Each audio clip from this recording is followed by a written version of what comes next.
रुक जाओ।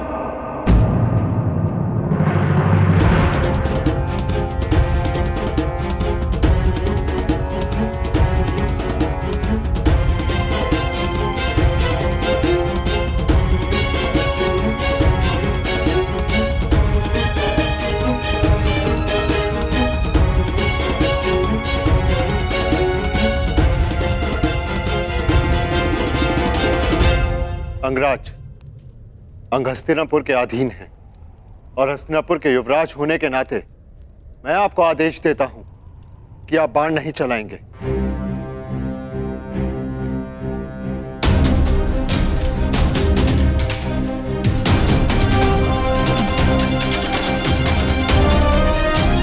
और अर्जुन, यदि तुम्हें अपने ज्येष्ठ भ्राता का तनिक भी मान है तो तुम प्रहार नहीं करोगे। परंतु क्यों भ्राताश्री? क्योंकि हस्तिनापुर यदि हाथ है तो हम सब उसकी उंगलियां हैं, और एक ही हाथ की उंगलियां एक दूसरे को नहीं मारती।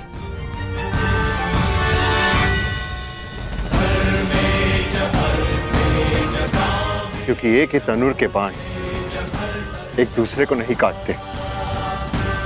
दुर्योधन ने उचित किया या अनुचित, ये एक पारिवारिक प्रकरण है। इसका निर्णय हस्तिनापुर में लिया जाएगा, यहां नहीं।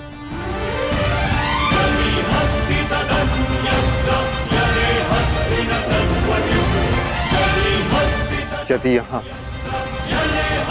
हस्तिनापुर के कुमारों के मध्य संघर्ष हुआ तो हस्तिनापुर उपहास का पात्र बन जाएगा। परंतु यह युद्ध मेरे और कर्ण के मध्य है।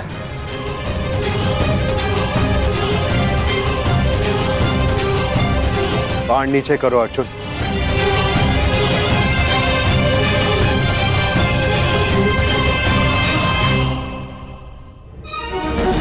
अंगराज, इस समय अनुज दुर्योधन के प्रतिनिधि हैं।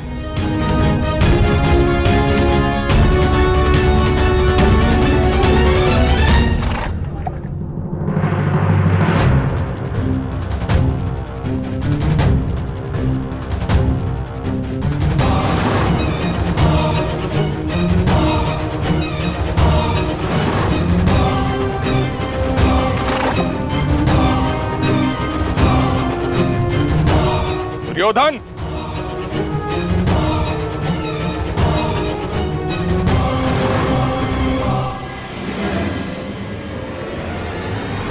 मेरे मार्ग में मत आइए मद्र नरेश। मेरा परामर्श है आप सही मार्ग पर वापस आ जाएं। हस्तिनापुर कुमार, राजकुमारी भानुमति को छोड़ दो या फिर अपनी धृष्टता का परिणाम भुगतने के लिए तैयार हो जाइए।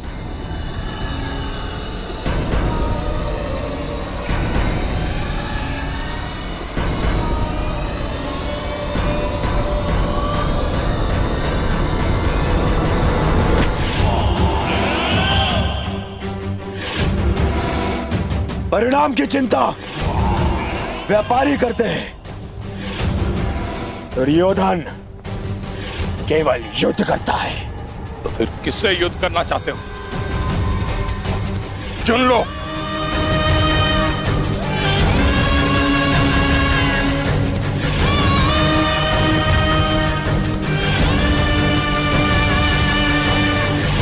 इससे, इससे और आपसे भी।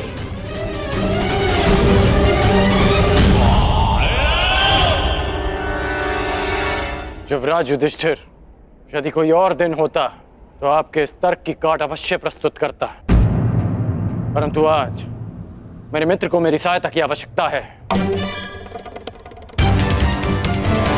अर्जुन, जीवन लंबा है, आज नहीं तो कल एक दिन अवश्य आएगा जब हमारा अधूरा द्वंद्व अवश्य पूरा होगा।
सारी चिंता छोड़ो, भानुमति को रोको।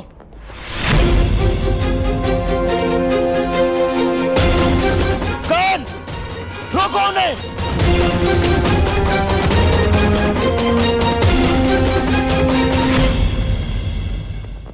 तुम्हारा मान और प्राण सुप्रिया का उत्तरदायित्व है।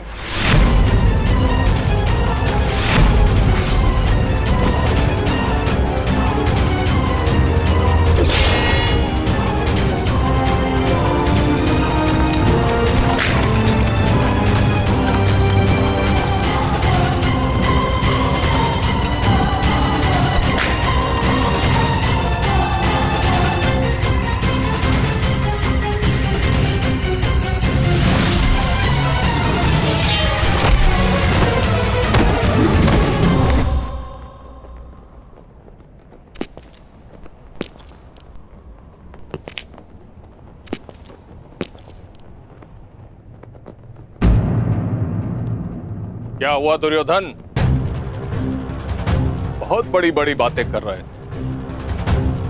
और अपनी सहायता के लिए एक सूत पुत्र को बुला रहे। एक समय वो था जब गंगा पुत्र देवव्रत ने अकेले 3 काशी कन्याओं का हरण किया था, और आज 3 पीढ़ी पश्चात परिस्थिति ये है कि हस्तिनापुर के महाराज कुमार अपनी सहायता के लिए एक सूत पुत्र को बुला रहे हैं। मद्र नरेश! अरे दुर्योधन, क्या हुआ? क्रोध आ गया? आक्रमण करोगे तो करो, मैं प्रस्तुत हूं। सावधान!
ना हिलने का प्रयास करना और ना राजकुमारी भानुमति को स्पर्श करने का, वरना अपने प्राण से जाओगे।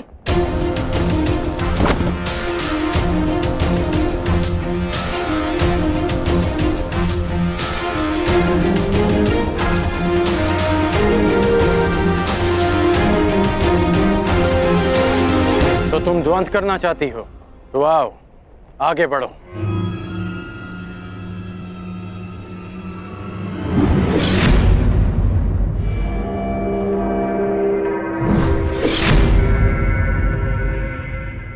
सुप्रिया! कुमारियों के हाथ में मेहंदी शोभा देती है, खड़क नहीं। और सच्चे वीर पुरुष को हरण करना शोभा नहीं देता।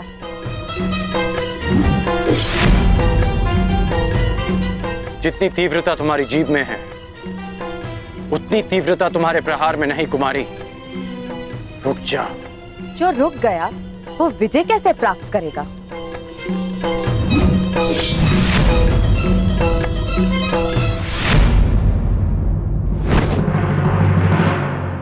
शत्रु का क्रोध शल्य के जीवन का अमृत है।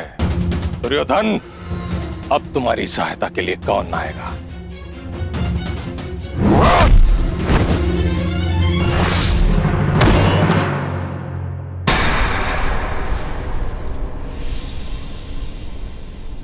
बस हुआ, खेल समाप्त।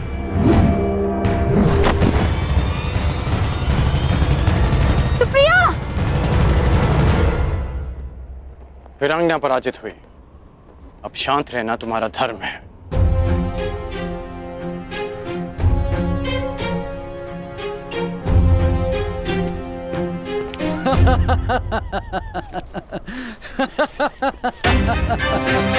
बस करो हस्तिनापुर युवराज, क्यों कौरव वंश को लज्जा रहे हो? अपनी गदा उठाने के लायक तो हो नहीं, भानुमति को कैसे ले जाओगे? हम सबका अपमान करने वाले, देखते हैं अपना मान कैसे बचा पाओगे। अपमान का प्रतिकार है शत्रु के प्राण।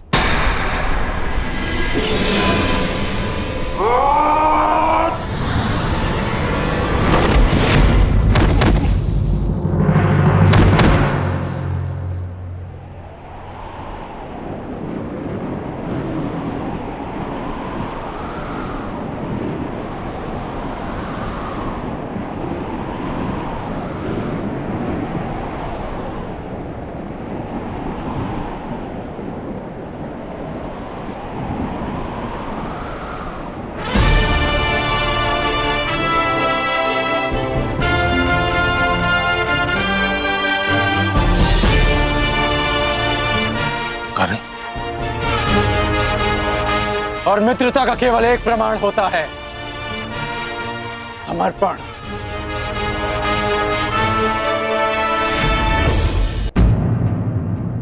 एक मित्र के लिए सबको शत्रु बना लेना मूर्खता है युवराज। जरासंध एक था, इसलिए तुम जीत गए। मगर हम अनेक हैं, हमें कैसे हराओगे?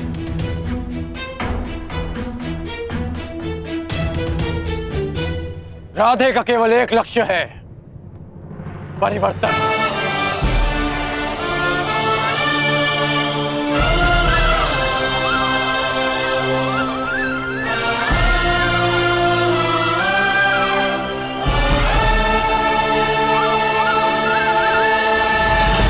यदि किसी में भी बल है तो आगे बढ़ो।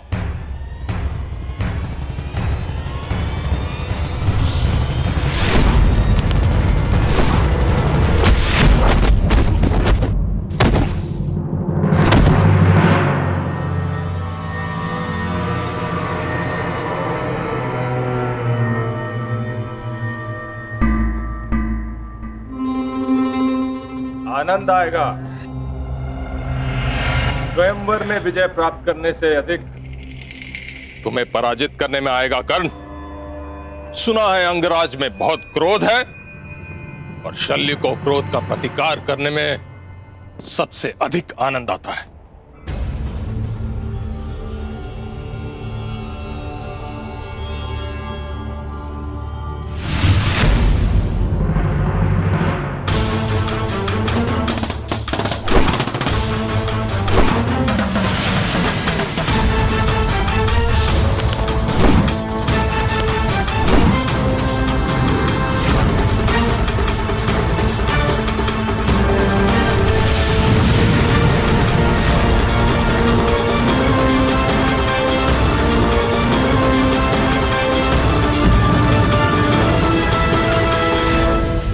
जितने कठोर तुम्हारे बाण है कर्ण, उतना ही कठोर तुम्हारा हट भी है। कहा था अर्जुन ने कि स्वयं को सिद्ध करने की लालसा तुम में बचपन से थी। इस हट की ज्वाला को तुम्हारे भाई शोन की चिता की अग्नि भी शांत नहीं कर पाई।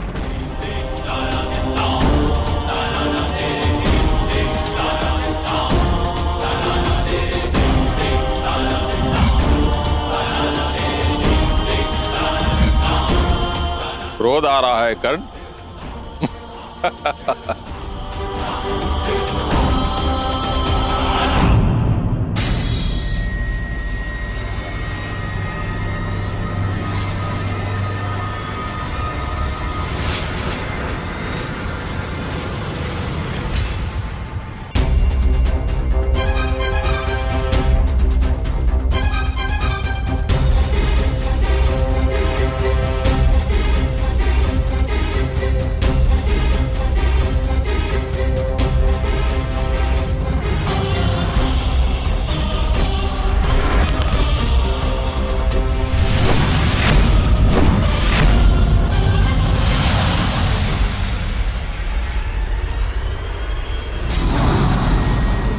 उसके बाण इतने उग्र कैसे हो उठे?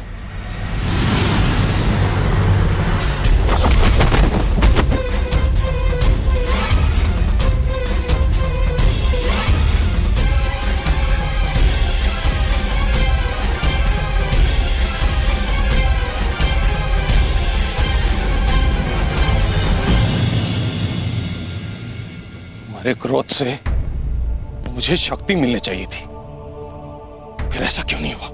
क्योंकि भले ही शत्रु द्वारा किया गया क्रोध आपका सबसे बड़ा शस्त्र है, परंतु शत्रु द्वारा उत्पन्न किया गया क्रोध कर्ण का सबसे प्रबल अस्त्र है। सूर्य और दीपक में जो अंतर है वही अंतर कर्ण और अन्य योद्धाओं में है। आज आपने सूर्य को सामान्य दीपक समझकर हाथ में लेने की भूल की।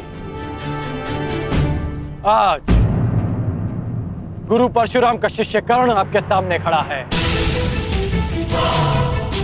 वो गुरु परशुराम जिन्होंने मेरी दुर्बलता को, मेरे क्रोध को मेरी सबसे बड़ी शक्ति में परिवर्तित कर दिया। अब आप शक्तिहीन हैं।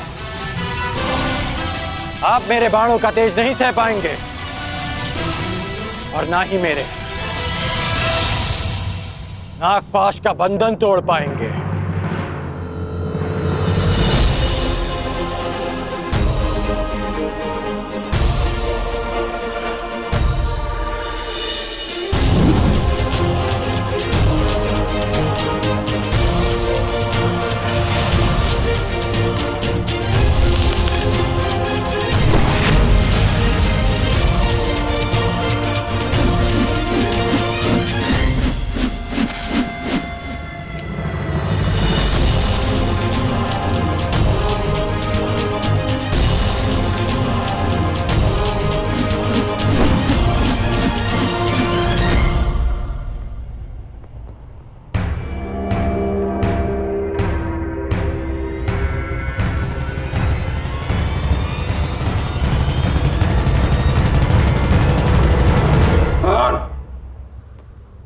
मुझे बंधन में मत बांधो कर्ण, हमारा वध कर दो, नहीं तो शल्य को कभी शांति नहीं मिलेगी। जैसे सूर्य को राहु के ग्रहण से सदा भय रहता है, अगर हम जीवित बच गए हम राहु की तरह तुम्हारी कुंडली पर छा जाएंगे कर्ण, सदा सदा के लिए तुम्हें ग्रास जाएंगे। हमें मुक्त करो कर्ण। राधे चुनौती समाप्त करता है, चुनौती देने वालों को नहीं। आपकी चुनौती समाप्त हुई, इसलिए अब यह युद्ध भी समाप्त हुआ।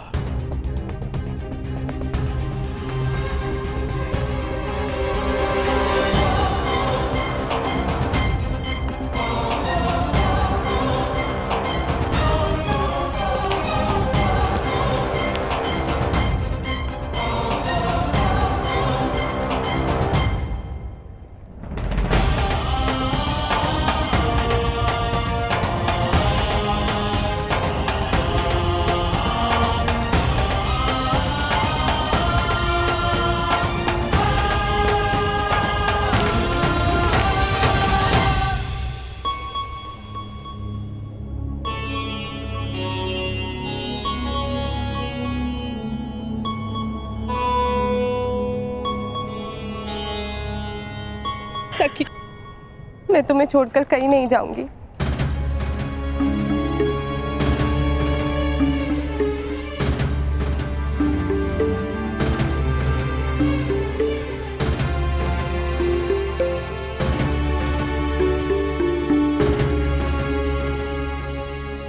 मेरा अनुमान सही सिद्ध हुआ मित्र। मैंने तुम्हें यहां लाकर कोई भूल नहीं की।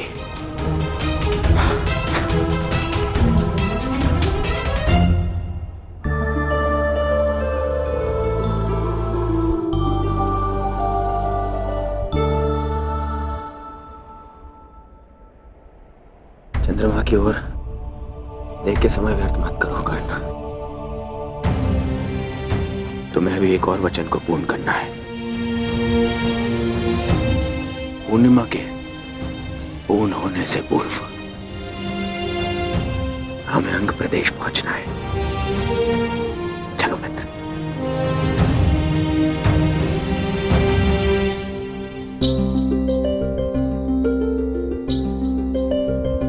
हर दिन कुछ बढ़कर मुझे सताने का प्रयास ना करो चंद्रदेव। तुम्हारे पूर्ण होने से पूर्व ही मेरा कर्ण अपना वचन पूर्ण करेगा। मेरे जीवन का सूर्य मेरा कर्ण मेरे समक्ष प्रस्तुत होगा।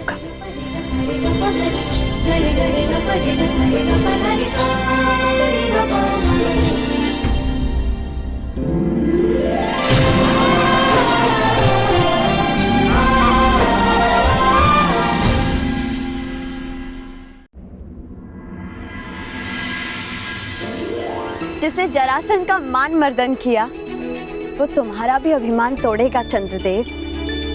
पूर्णिमा से पूर्व ही मेरा कर्ण लौटेगा।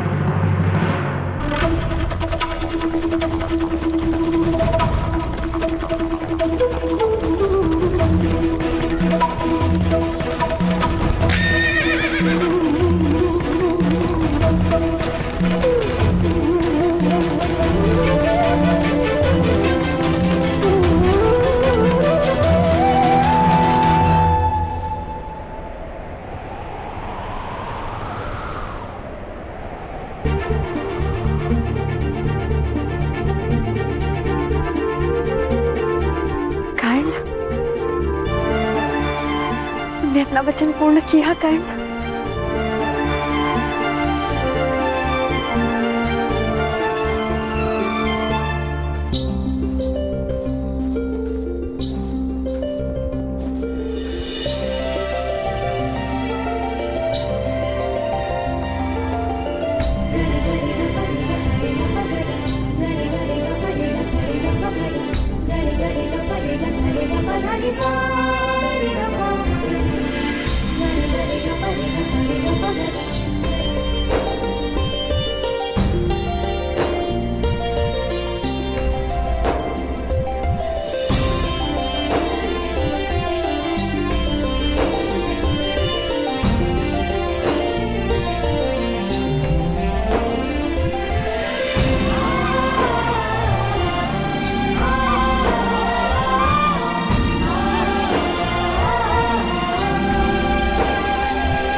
वृषाली के विश्वास की विजय हुई। इस विश्वास ने कर्ण को अपना कर्तव्य पूर्ण करने की शक्ति दी। वृषाली,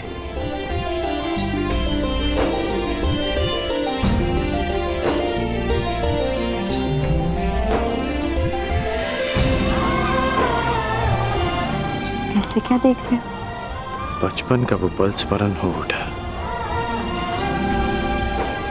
क्या फिर से विवाह के लिए ना तो नहीं कर दोगी? नहीं, क्योंकि बालक राधे के समक्ष ऐसा अपराध किया जा सकता है, परंतु अंगराज से भय लगता है।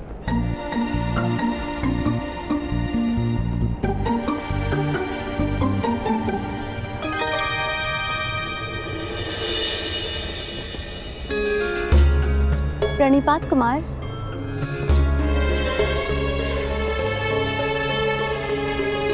वृषाली, यह है राजकुमारी भानुमति।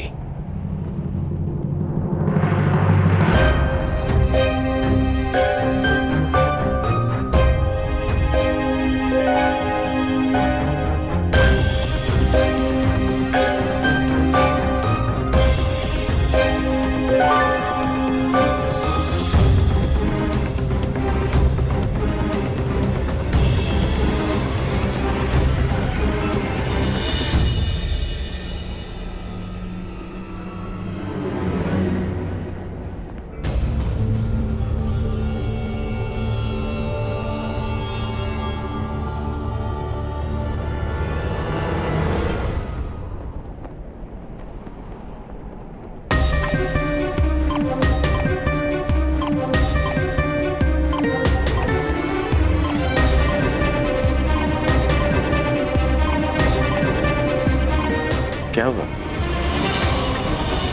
अतिथियों का स्वागत नहीं करोगी? दुर्योधन ने जो किया वह उचित नहीं महाराज। कलिंग और हस्तिनापुर की प्रतिष्ठा के साथ खेल किया उसने। तुम भी तो वहां थे युधिष्ठिर। युवराज और ज्येष्ठ भ्राता होने के नाते तुमने दुर्योधन को क्यों नहीं रोका? ज्येष्ठ पिताश्री, मैंने प्रयास किया, परंतु उन्होंने युवराज का अनुरोध ठुकरा दिया और ज्येष्ठ भ्राता होने के नाते भ्राताश्री का यह मानना था कि हस्तिनापुर के दो कुमारों के बीच का संघर्ष हस्तिनापुर को उपहास का पात्र बना देता।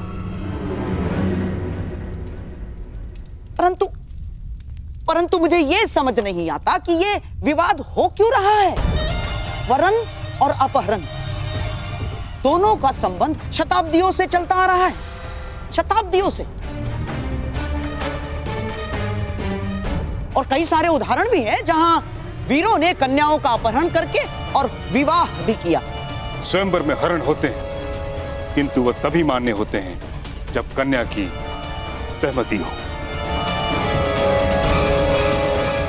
दुर्योधन ने जो किया उससे स्पष्ट है कि भानुमति की सहमति नहीं थी। महामहिम, जिस प्रकार ग्रीष्म के पश्चात वर्षा, वर्षा के पश्चात शीत और शीत के पश्चात पुनः ग्रीष्म आता है, ठीक उसी प्रकार इतिहास भी अपने आप को दोहराता है। महामहिम, आपको स्मरण होगा ना, काशीराज की कन्याएं अंबा, अंबिका, अंबालिका,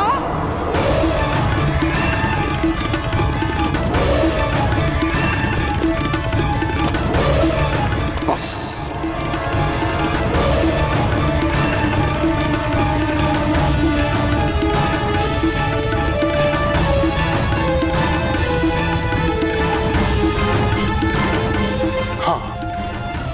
मैंने हरण किया था इसलिए क्योंकि काशीराज ने हस्तिनापुर के सम्मान को ललकारा था, परंतु दुर्योधन ने वो हरण करके हस्तिनापुर के मान को दांव पर लगा दिया है,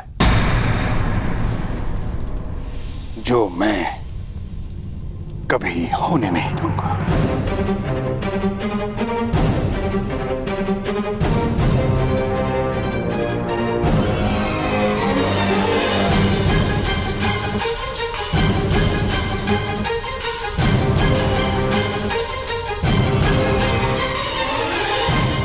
आप ही सुझाव दीजिए ताचरी कि इस विषय में किया क्या जाए। यह समय विचार और सुझाव का नहीं महाराज, प्रतिक्रिया का है।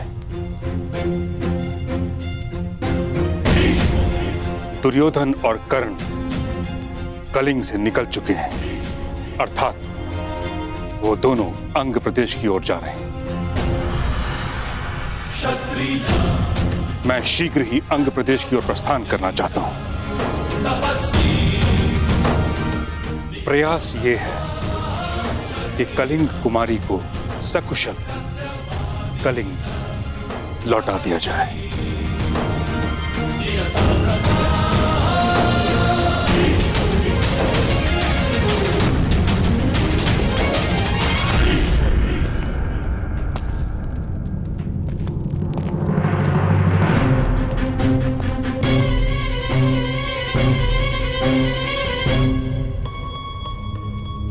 अंग में आपका स्वागत है।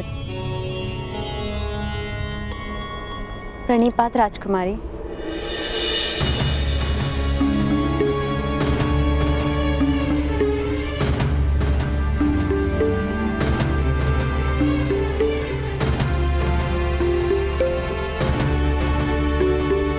पधारिए।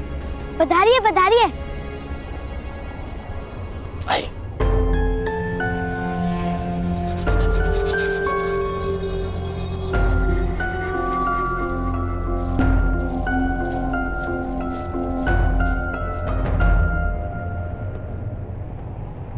कर्ण, कुमारी भानुमति के मुख पर एक स्वयंवरा होने का ना हर्ष है, ना आंखों में प्रसन्नता।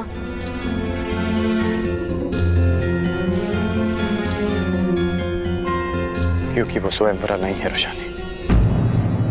कुमार दुर्योधन उन्हें स्वयंवर से हरण कर लाए हैं।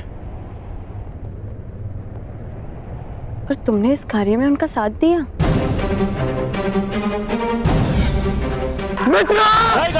तो मेरी चिंता छोड़ो, भानुमति को रोको। कौन? रोको उन्हें।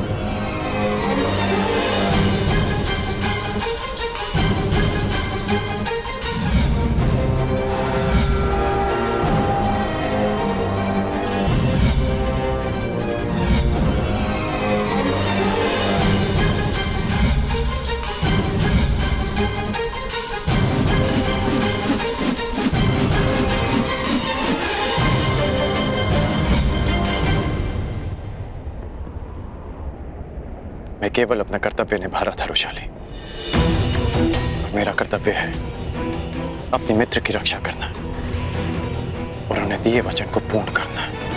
और वो दूसरी कन्या? वो कुमारी भानुमति की सखी हैं। उसने उन्हें रोकने का प्रयास किया, विवश होकर उन्हें भी साथ लाना पड़ा। कर्ण, स्त्री की हाय में बहुत बल होता है। यदि कुमारी का भविष्य बिगड़ा तो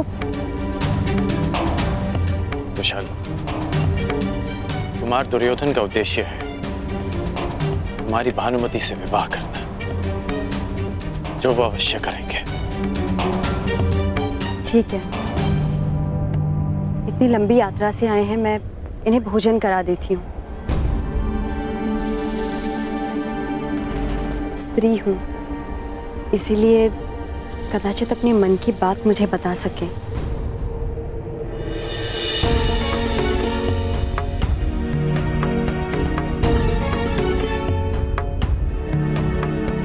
ये ठीक नहीं हुआ है कर्ण, क्योंकि अपहरण केवल कुमारी भानुमति का ही नहीं, सुप्रिया का भी हुआ है।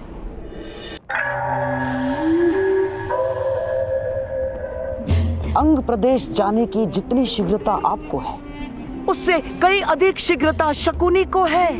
गंगा पुत्र शकुनी को। शकुनी समझता है यातायात का सर्वश्रेष्ठ साधन थल मार्ग नहीं, गगन मार्ग है, वायु मार्ग है, वायु मार्ग। जाओ जाओ मेरे प्रिय, अंग देश जाकर मेरे होने वाले सम्राट को संदेश दे दो। जाओ जाओ।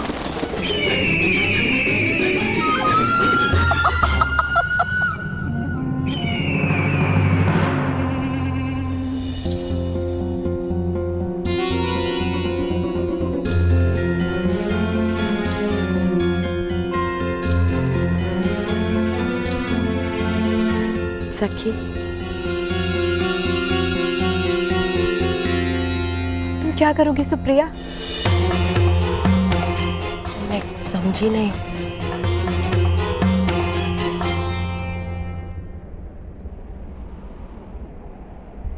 बनो मत, तुम भली भांति जानती हो मैं क्या पूछ रही हूँ। हरण तुम्हारा भी हुआ है, कलिंग तुम भी नहीं लौट सकती, और एक अपहरिता को कोई पुरुष नहीं अपनाएगा। मेरी चिंता मत करो सखी,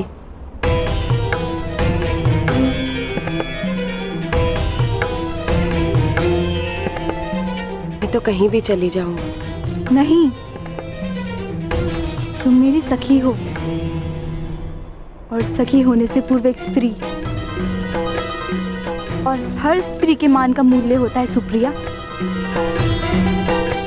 हरण मेरा ही नहीं तुम्हारा भी हुआ है, तो न्याय मुझे ही नहीं तुम्हें भी मिलेगा।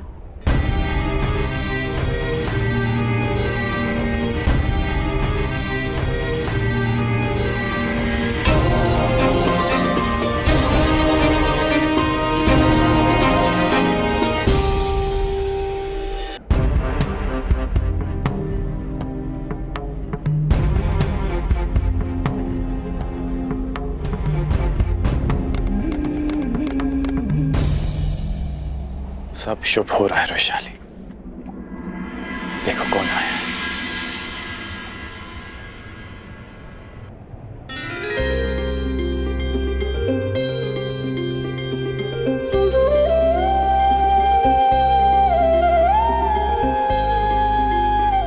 बाबा, बाबा,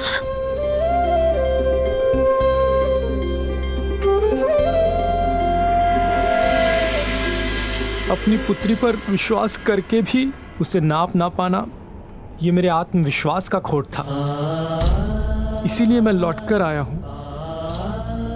जब तक मनुष्य निर्धन नहीं होता, उसे मुद्रा का मोल समझ नहीं आता। जब तुमने भुगत ग्राम छोड़ा तो तुम्हारा मोल समझ में आया वैशाली। अपने बूढ़े पिता को क्षमा कर दो। तेरा कन्यादान कर सकने का अधिकार मुझे दान में दे दे पुत्री।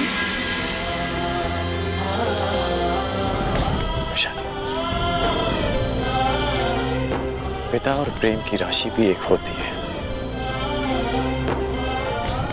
अब कोई नहीं जो इस विवाह में विघ्न डाल सके।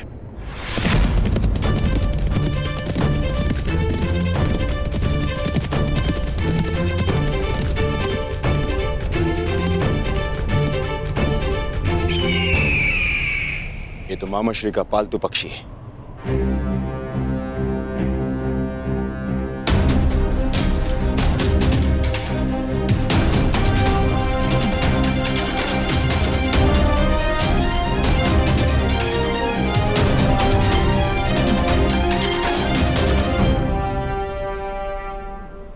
मित्र, कुमारी भानुमति का हरण तो कर लिया, परंतु जब यह सूचना हस्तिनापुर पहुंची। सूचना हस्तिनापुर पहुंच चुकी है मित्र। पितामह भीष्म यहां आने के लिए निकल भी चुके हैं।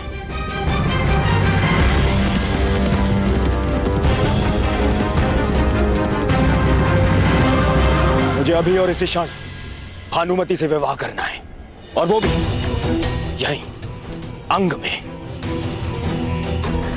यदि पितामह के पहुंचने से पहले मैंने भानुमति से विवाह नहीं किया तो मेरा स्वप्न और सम्मान दोनों ही धाराशायी हो जाएंगे।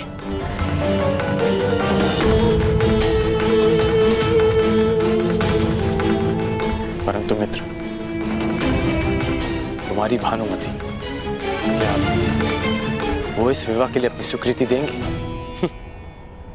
यदि स्वीकृति होती तो मैं उसका हरण ही क्यों करता। मुझे भानुमति से शीघ्र ही विवाह करना है। अब तुम बताओ मित्र, क्या तुम मेरे साथ हो या नहीं?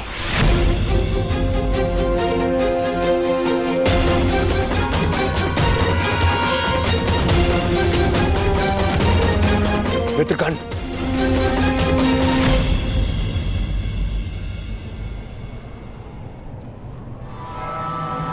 कुमारी, तुम अपने स्थान पे नहीं थी। कहां गई थी तुम? कहां जाती कुमार, और किसके पास जाती?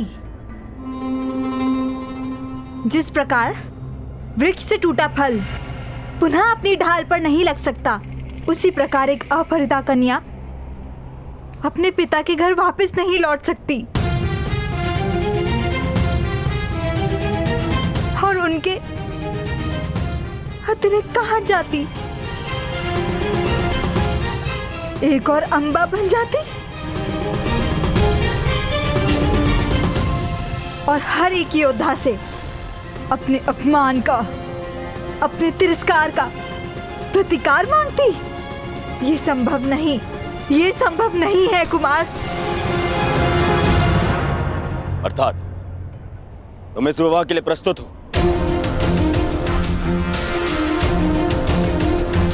तो ठीक, हम विवाह यहीं करेंगे। क्यों? यहाँ क्यों? हस्तिनापुर में क्यों नहीं? क्योंकि भीष्म पितामह यहाँ आ रहे हैं। वो तुम्हें फिर से कलंक छुड़ाएंगे। और यदि ऐसा हुआ तो और आपका अभिमान खंड खंड हो जाएगा। कुमार दुर्योधन गर्व से भानुमति को हरण करके लाए और उन्हें मेरे पिता के सामने शीश झुका के क्षमा मांगनी होगी। यही ना? स्वयंवर से आपने मुझे अपहरित किया है कुमार। मैं विवाह के लिए प्रस्तुत हूँ, परंतु यदि आपको मुझसे अंग में विवाह करना है तो मेरी एक शर्त है और आप पर एक बंधन। ऐसा बंधन? अपहरण एक का नहीं, 2 कन्याओं का हुआ है, तो विवाह भी 2 कन्याओं का ही होगा। मेरा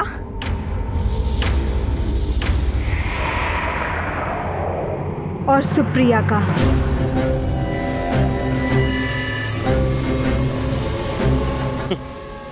क्या प्रयोजन है तुम्हारा भानुमति? क्या मुझे सुप्रिया से भी विवाह करना होगा? हाँ? आपको नहीं, आपने केवल मेरा हरण किया है। सुप्रिया से विवाह उसे करना होगा जिसने हरण में सहायता की है।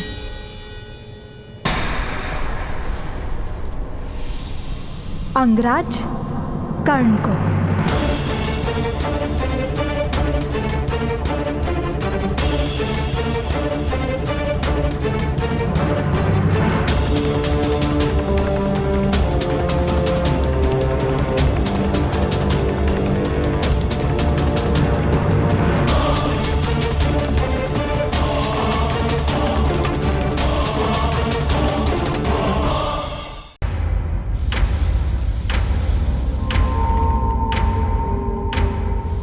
आपने केवल मेरा हरण किया है। सुप्रिया से विवाह उसे करना होगा जिसने हरण में सहायता की है।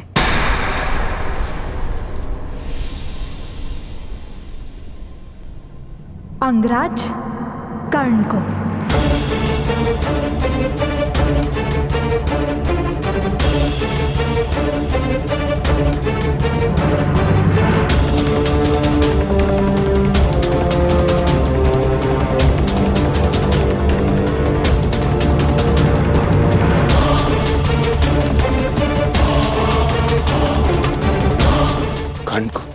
कहिए कुमार, क्या ये बंधन स्वीकार है? बस कुमारी, जो दुर्योधन बलपूर्वक तुम्हारा हरण कर सकता है, वो दुर्योधन बलपूर्वक तुमसे विवाह भी कर सकता है, बिना किसी अनुबंध को माने। यदि आप ऐसा सोचते हैं तो एक पग आगे बढ़ाइए कुमार।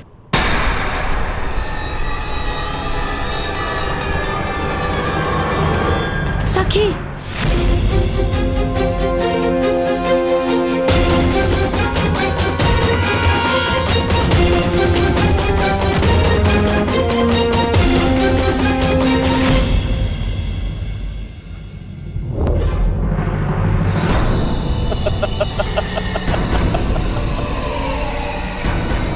कुमारी, क्या आप हम पर प्रहार करेंगे?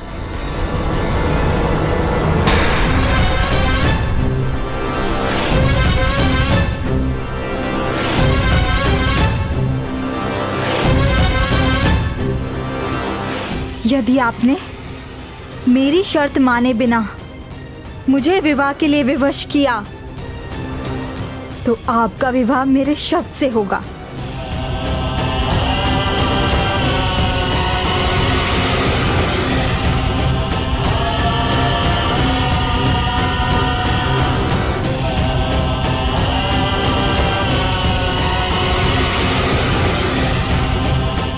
बोलिए, स्वीकार है?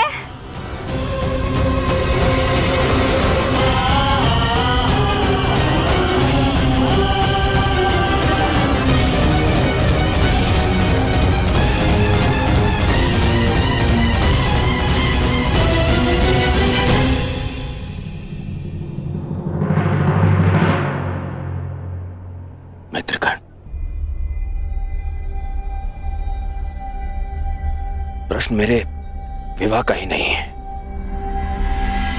तुम्हारे मित्र के अभिमान का भी है। सुप्रिया से विवाह कर लो मित्र, अन्यथा जो परिवर्तन का स्वप्न हमने देखा है वो भी पूर्ण नहीं होगा। यदि मेरा पुत्र युधिष्ठिर के पुत्र से पहले जन्म ना ले पाया तो तुम्हारा समाज परिवर्तन का स्वप्न भी पूरा नहीं होगा। कर लो सुप्रिया से विवाह।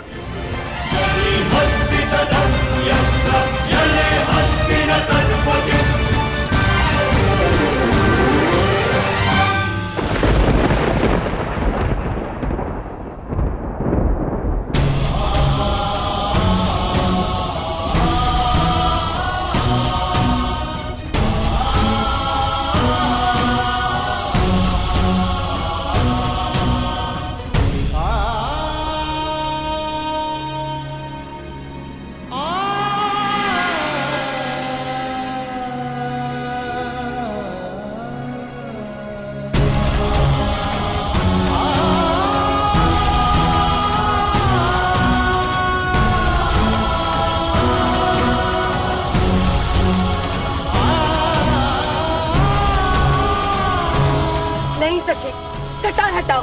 नहीं सुप्रिया, अब तो मेरा विवाह इसी शर्त पे होगा, जब अंगराज तुमसे विवाह करेंगे।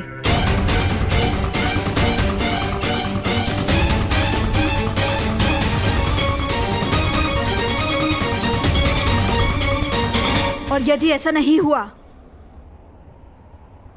तो मैं अपने प्राण दे दूंगी।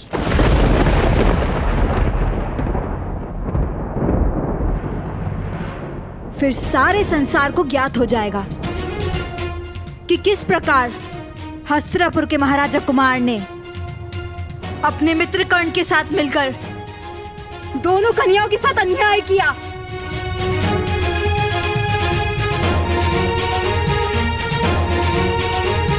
एक पल की भूल का दंड शताब्दियां भोगती हैं अंगराज। और कल यदि आपको अपयश मिला तो पीढ़ियों तक भुलाया नहीं जा सकेगा।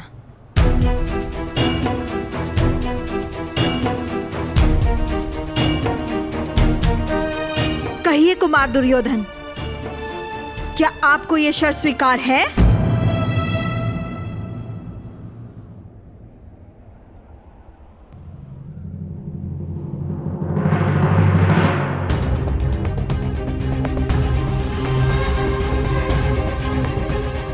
बोलो मित्र, उत्तर दो।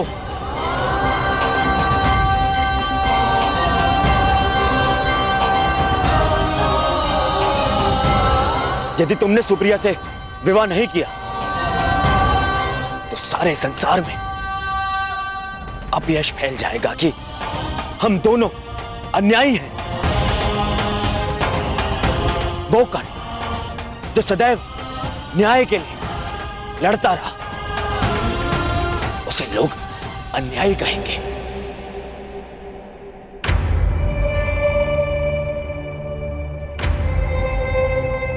कर लो मित्र, सुप्रिया से विवाह कर लो।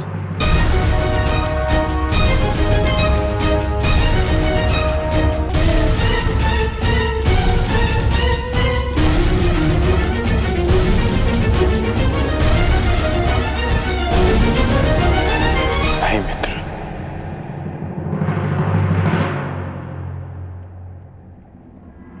मैं ये विवाह नहीं कर सकता।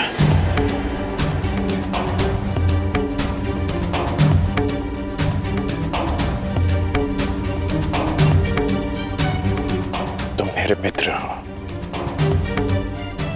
प्राण भी मांगोगे तो हंसते हंसते दे दूंगा, परंतु मैं सुप्रिया से विवाह नहीं कर सकता।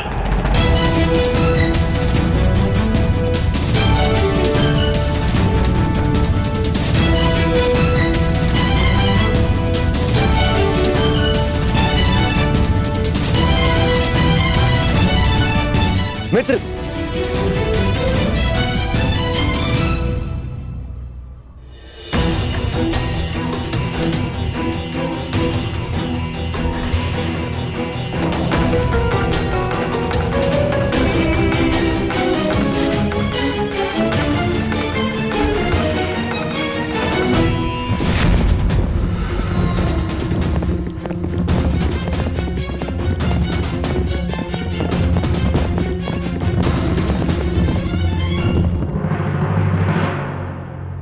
कर्ण और कर्तव्य दोनों की राशि एक ही है राधे।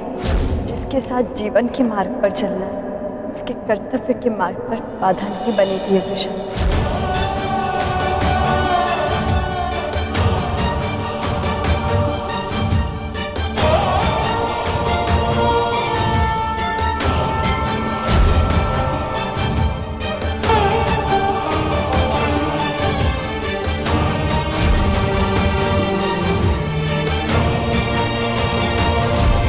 मैं तुमसे विवाह करना चाहता हूं।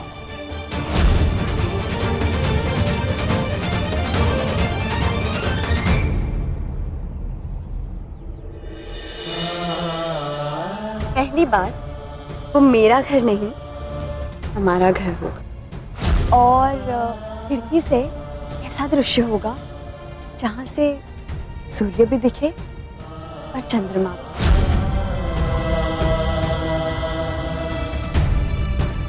इस राधे कर्ण का विवाह पूर्णिमा के अगले दिवस ही होगा।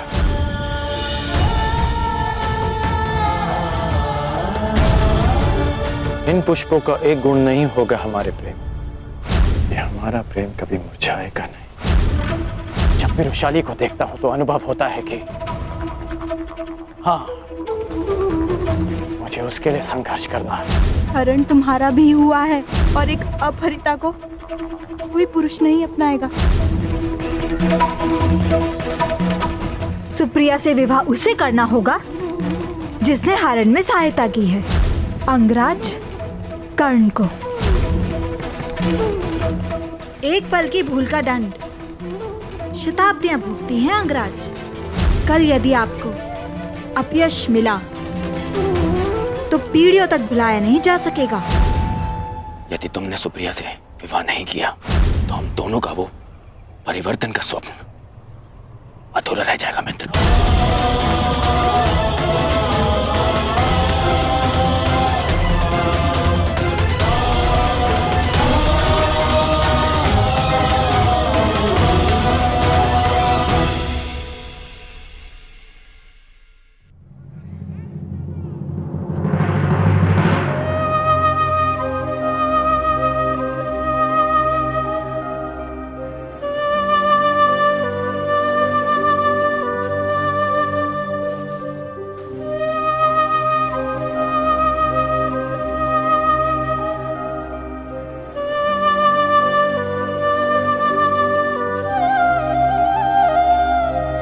दान चाहिए।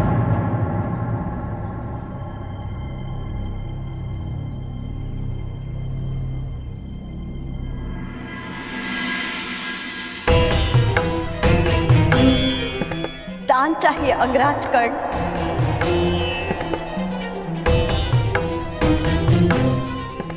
भूल कर भी वो मत मांगना जो तुम्हारे मन में चल रहा है। सूर्योदय के समय जो मुझसे मांगा जाए उसे देने के लिए मैं वचनबद्ध हूं।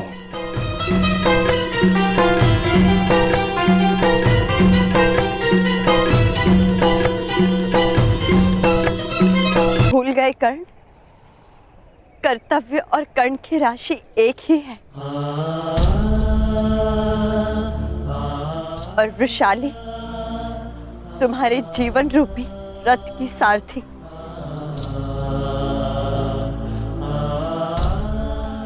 मैं कैसे तुम्हें अपने लक्ष्य से भटकने दे सकती हूँ?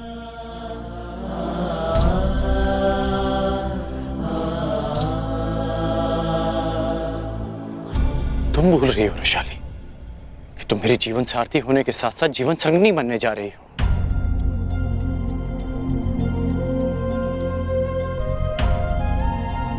यदि कर्ण धनुष है तो वृषाली उसकी प्रत्यंचा, और प्रत्यंचा के बिना धनुष का क्या काम?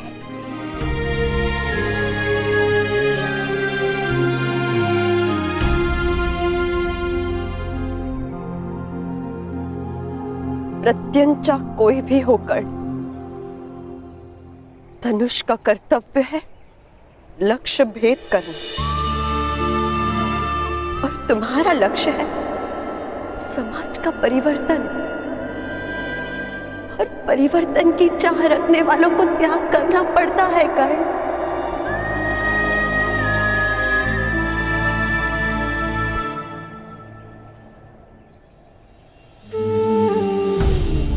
जानते हो कर्ण, वृक्ष की पूजा क्यों की जाती है? क्योंकि वो अपना सबसे प्रिय फल संसार के लिए त्याग देता है। प्यासों की प्यास बुझाने के लिए नदी को अपना उद्गम त्यागना होता है। खारे सागर को गले लगाना पड़ता है। यदि अपने जन्म के स्थान पर कर्म को मान्यता दिलवानी है तो तुम्हें अपने कर्म से सिद्ध करना होगा कर्ण। सुप्रिया को न्याय देना होगा।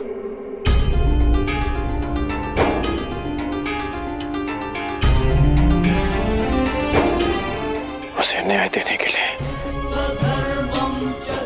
मैं तुम्हारे साथ अन्याय नहीं कर सकता रोशाली। सुंदर भविष्य के लिए वर्तमान को दुख सहने पड़ते हैं कर्ण। विवाहित स्त्री के हाथ पर प्रसन्नता का रंग भरने के लिए मेहंदी को पोस जाना होता है। देवताओं के अंग पर श्रृंगार करने के लिए पुष्पों को सुई से अपना हृदय छिदवाना पड़ता है।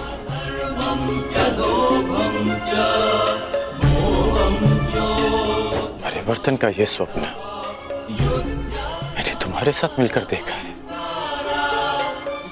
तुम्हारे बिना इस स्वप्न का कोई अर्थ नहीं। तुम्हारे स्वप्न के साथ मैं सदा रहूंगी कर्ण। यदि परिवर्तन एक महान इमारत है तो वृषाली उसकी नींव की ईंट बनकर रहेगी।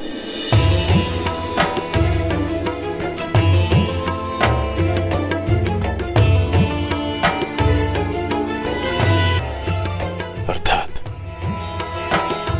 महान बनने के लिए मैं तुम्हारा बलिदान कर दूं, तुम्हें स्वयं से दूर कर दूं। रोशाली, पत्ता वृक्ष से टूटता है तो मुरझा जाता है, सूख जाता है। और वही मुरझाया सूखा पत्ता उसी वृक्ष के जड़ों में जाता है, खाद बनकर रिसता है और एक नए पत्ते को जन्म देता है। कर्ण, समाज उसके पीछे जाता है जिसका मान होता है। खंडित मूर्ति की कोई पूजा नहीं करता। यदि तुमने ये विवाह नहीं किया तो तुम पर एक स्त्री के अपहरण का कलंक लगेगा, एक नारी की मर्यादा भंग करने का कलंक लगेगा, उसके साथ अन्याय करने का कलंक लगेगा। इस बोझ के साथ तुम परिवर्तन के शिखर की यात्रा कैसे पूर्ण कर पाओगे कर्ण?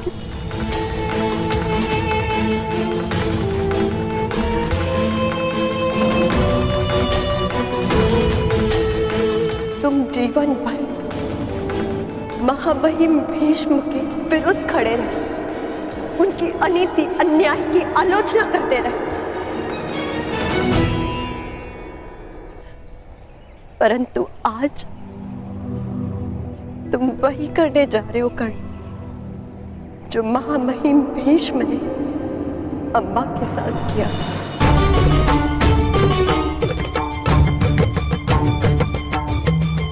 तो क्या मैं जीवन भर अपने हृदय पर इस घाव को लेकर भटकता रहूं कि मैंने तुम्हारे साथ अन्याय किया?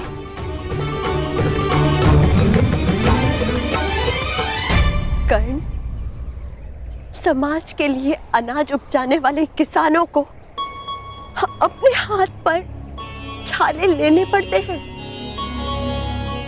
तलवार बनाने वाले लहूकार को भट्टी की गर्मी से झुलसना पड़ता है। महादेव बनने के लिए, संसार को अमृत चखाने के लिए स्वयं हलाहल विष पीना पड़ता है।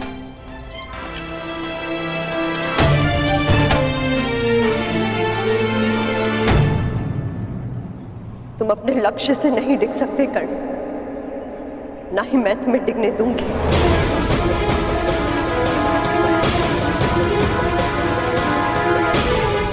तुम दान देने के लिए वचनबद्ध हो कर्ण।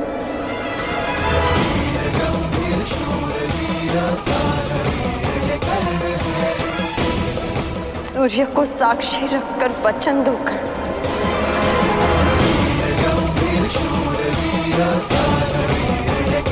कि तुम सुप्रिया से विवाह करोगे।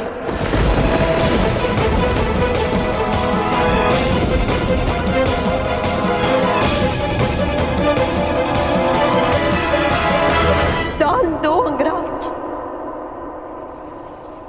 दान दो।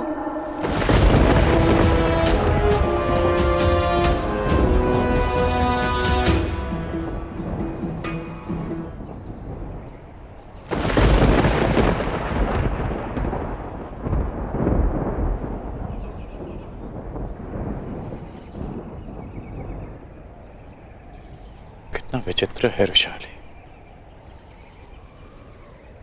कि जिस गुरु ने मुझे शस्त्र दान दिया, उसने मुझे शाप भी दिया। जिस रुशाली को कर्ण ने अपना सब कुछ माना, उसने आज उससे सब कुछ मांग लिया।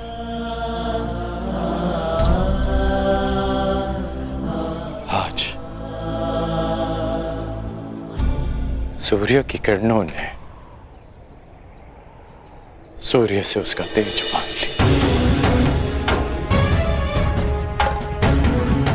आज कर्ण की श्वास ने उससे उसके प्राण मांग लिए।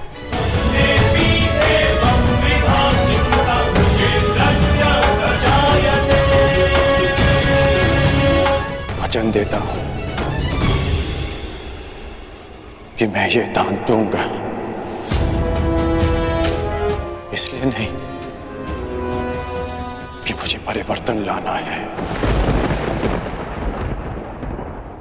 परंतु इसलिए कि मैं अपना वचन नहीं तोड़ सकता।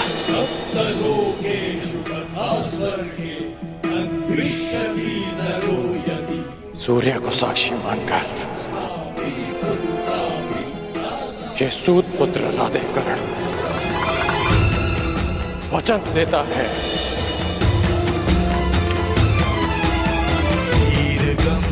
कि मैं सुप्रिया से विवाह करूंगा।